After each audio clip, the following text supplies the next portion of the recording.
Some good and some bad. Hey guys, Lisa Finkel coming to you from Prince Edward Island on the east coast of Canada. I'm outside of my kiln shed. It's finally warm enough. Wind is still really cold today, but the heck with it. I'm pretty sheltered where I am, so it's not a bad temp at all.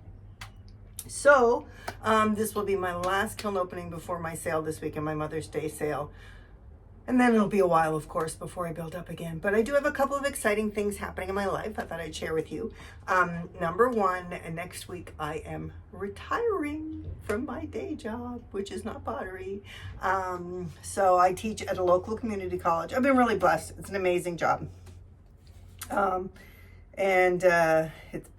teach about 9 months of the year, 4 days of the week. And then pottery was the other time. I am looking forward to, I don't think I'm going to be making a ton more pottery because, you know, I produce a fair amount as it is, but I always felt rushed. I always felt my time was split. So now I think I can just maybe approach it more slowly.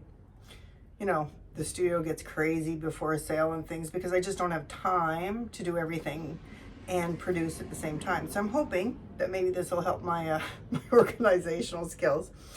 And my husband is going to be renovating my studio, so I'm really excited about that. So it'll be a little warmer in the winter, a little brighter, a little cleaner looking. And if it was not for my husband, I would not have a studio, period. He is amazing and awesome. Just does everything for me. So I'm very, very blessed. Plus he does all the cooking. Oh my God, and he's an amazing cook. So really, my life has been blessed. The other thing I'm really excited about is 2 days after I retire, I am reconnecting with my old pottery group. I used to belong to a co-op in Charlottetown, which is about an hour away from where I live. And I used to have to drive an hour there. And that's where I started my pottery journey. I took classes there. Then I joined the co-op. And as I mentioned, I teach 9 months of the year, so I used to have summers off. So I spent a lot of summers there really learning my craft, because as we all know with pottery, it's repetition, repetition, repetition to get that muscle memory and that kind of thing. So anyway, they are having a Raku workshop, and I messaged them and asked if they would. Usually it's only for the co-op members, but sometimes if they have a space or two, they'll let someone else come. So I reached out and they do have a spot. So I'm going to go and do a Raku workshop, and then we usually have like a potluck lunch. It's a lot of fun. So I get to reconnect with that pottery community because they are an amazing group of people. And the person who's leading the workshop is Tim Isaac. He is a very talented artist. He does a lot of Raku, and he does some multimedia art, and he mixed media, sorry. So he'll do pottery, but he'll mix it with, like, he does a lot of stuff from the beach, like stones and that kind of thing. And he's not a big social media guy. I think he does have an Instagram page, and if he does, I will link it. But I don't think you'll find him on YouTube or anything like that. Very gentle soul, but very, very talented. So look him up, Tim Isaac. He does awesome stuff. So I'm really excited about that. So lots of good things coming, and summer's coming. So good all the way around. And I'm doing my kiln opening outside. So I want to do a disclaimer at the very beginning. Anytime if I say Lake Blue in this video, you know I mean Coyote Turquoise Lake. I do not know what's going on with my brain. I'm having a total brain fart, but the way she goes. So first up, oh wow, that ran a lot. Can you see this? So this, now luckily, this is a giant water bowl for our dogs. Because they go through water like crazy. So they don't care that I'm gonna have to grind this, and it's probably gonna be a little obvious, but I have advancer shelves, so no biggie. I knew I probably put this on thick, but the last time I used it, I think I put it on too thin, and I didn't get any gold, so somewhere in the middle would be a good idea. But the glaze combo is very pretty. So it is dipped in Temuco Gold, which is a glaze I make. I don't know if we'll be making it anymore. I think it's got a few ingredients in it you can't even get anymore. And then dipped in Power Turquoise, Laguna Power Turquoise. Then on the rim of the Power Turquoise, just a little swoopy. I did a couple of coats of seaweed. And then where the Laguna Power Turquoise and the Temuco Gold met is light flux. So that's really, really pretty, aside from the spots that need grinding. But happy with that.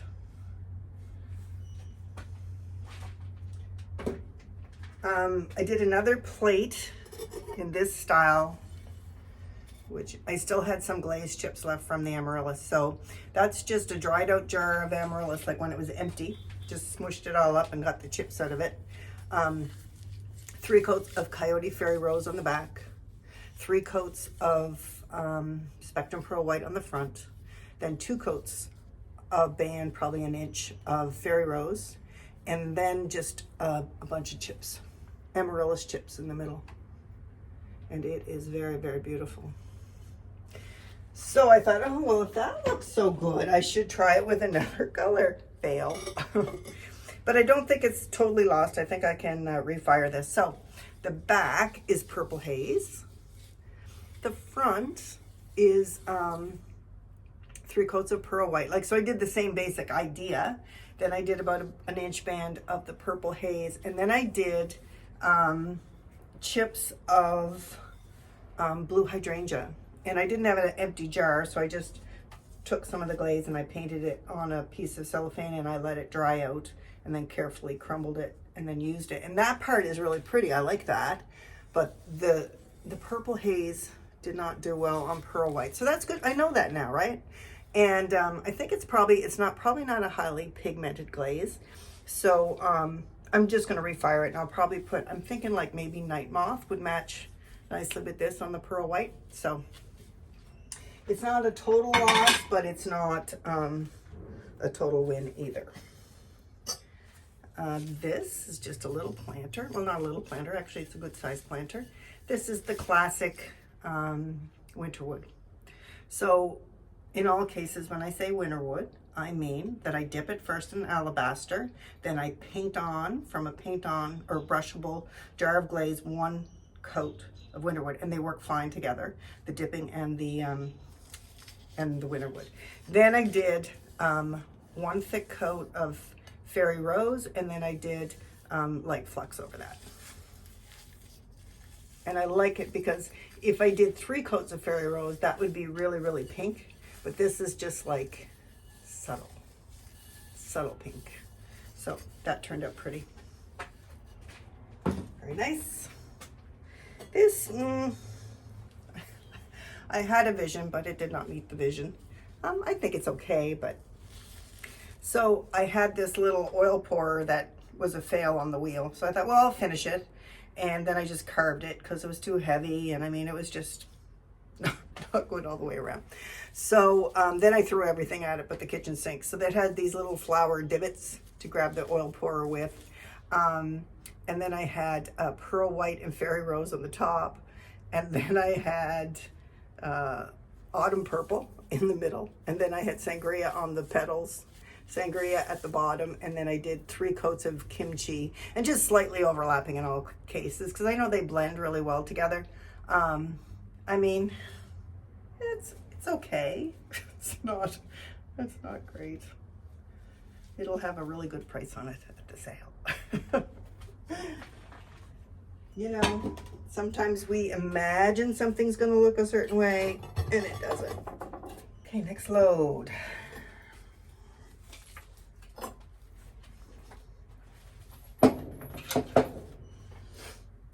Okay, first off, we have this little planter, little funky planter.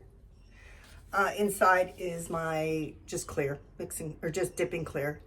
The outside was rainforest, Amaka rainforest, up to about here, and then I had a slight overlap of root beer, and then over that, so each of them are on their own, but they also overlap everything, if that makes any sense. 2 coats of Pearl White. I thought it might run a little more, but I'm okay with that because the carving is standing out nicely and it doesn't look patchy. It looks good. So, little planter, little wavy planter. That turned out good. This bowl is, this is the 3rd firing. I don't love it as much as the 1st firing, but I love it a whole lot more than the 2nd firing. So, and I probably forget some of the stuff I've done now, but I had kimchi on the inside and Spectrum soft blue, and they were overlapping, and it looked great. But I had done my studio blue on the outside, and then I had intended it to be a clean edge, and some of the edge bled over into here, but it didn't bleed in a uniform way, if that makes any sense. So then I tried to add some blue to the edge and refire it, and I got pinholing, and the blue didn't do what I wanted.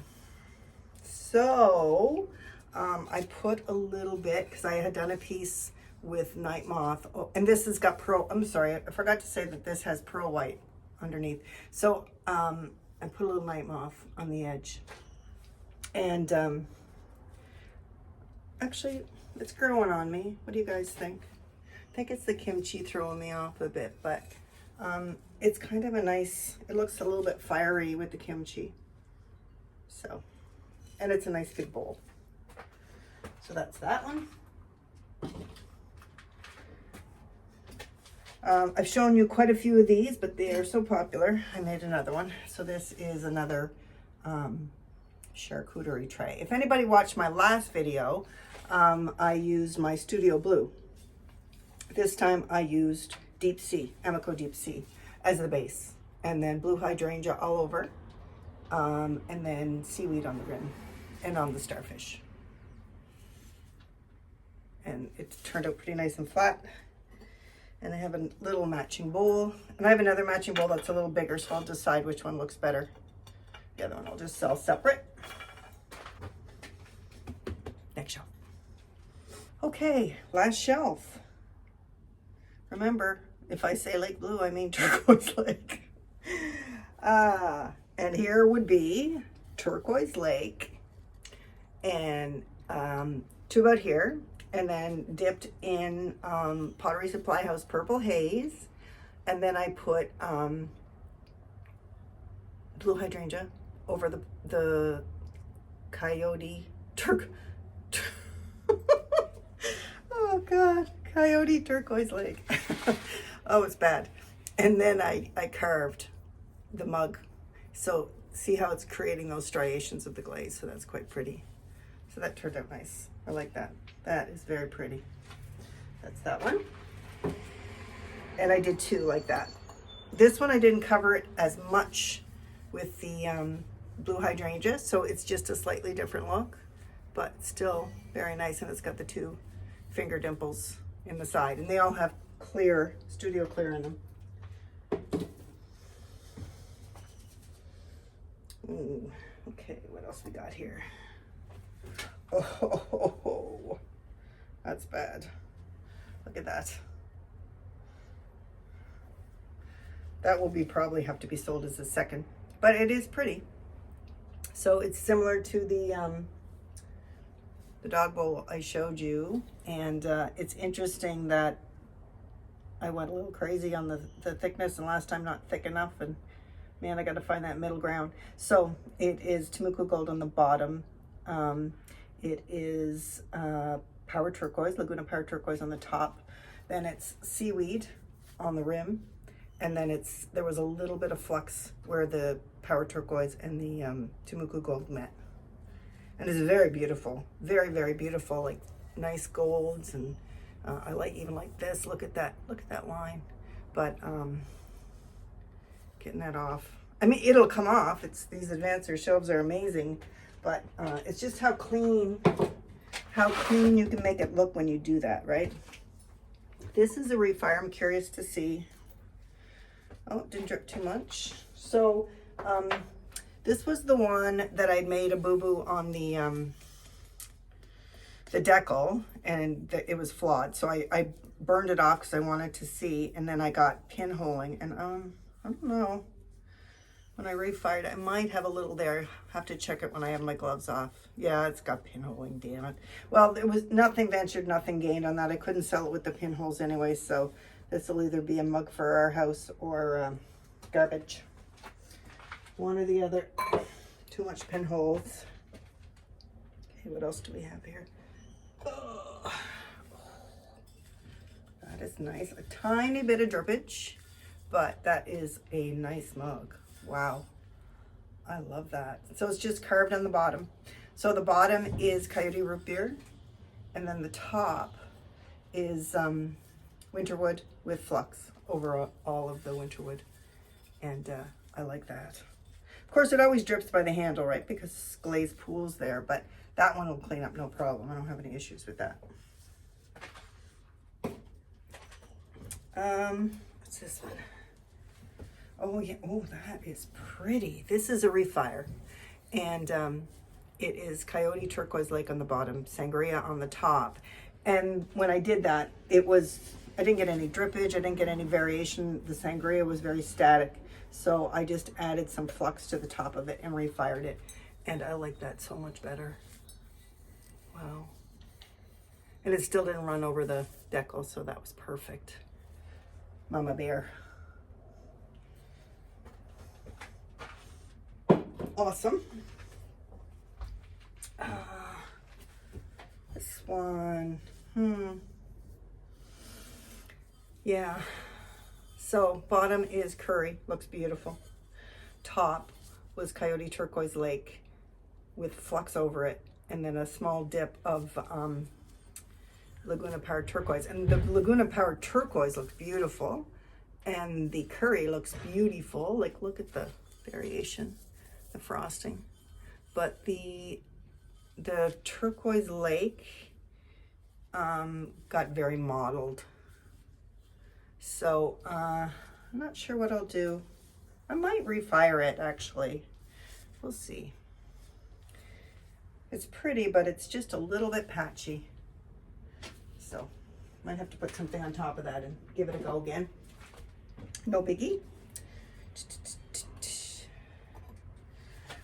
This one is the same treatment as the planter I showed you. So winterwood, fairy rose over the winterwood, one thick coat, and then flux.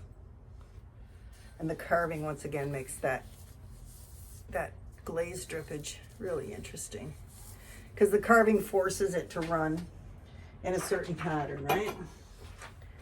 I think I did 2 of those. Yeah, here's the other one. Still no drippage, that's good.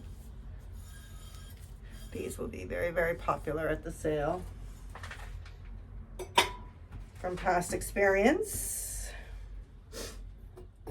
here's the classic winterwood with flux. Got a little drippage, but nothing too major. And that winterwood seems to clean up really easy too. Like, some glazes just seem to go on a lot thicker than others. This one,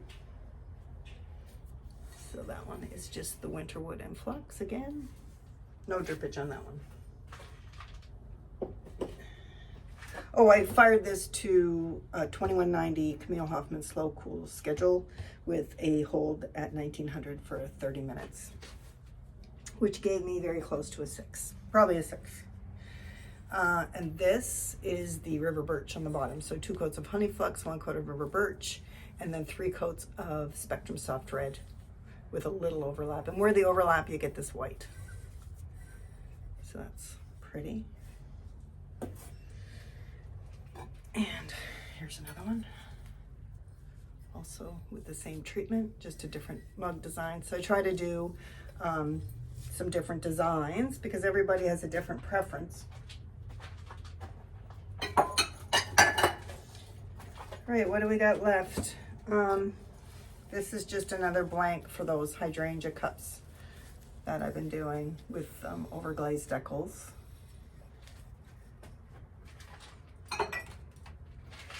And this is the other bowl I did for the charcuterie tray. So this one will probably go with it versus the other one was a little bit small.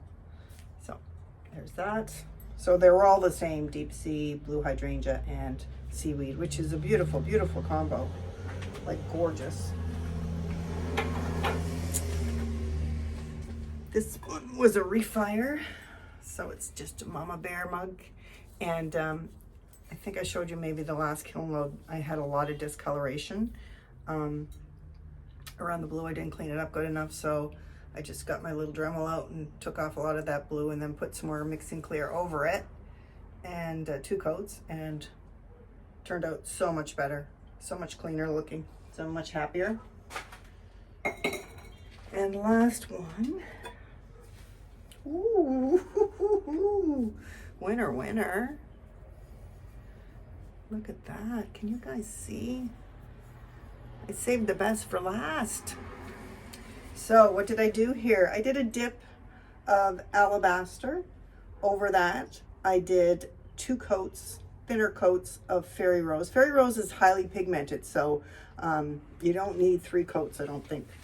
And then I did slightly overlapping, a dip in Norse blue, so it's a dip in glaze. And then I did some flux at the rim. And wowza, that might be my favorite piece out of the kiln. And I think I mentioned before, I'm not a huge pink girl, but that, I would say it's between, and some of it I think is the carving that's really catching my eye, between that one and that one. Which one do you guys like better? Purple and turquoise or blue and pink? Okay, that's it. It's going to be a while before I'm back. Well, maybe not. Maybe I'm not going to document a lot of my Raku workshop because I want to be present. I want to have fun and I want to connect with people. So, but my next phase will be getting ready for a summer shop and some online sales. So I'll be back. Anyway, take care, everyone. Talk to you next time.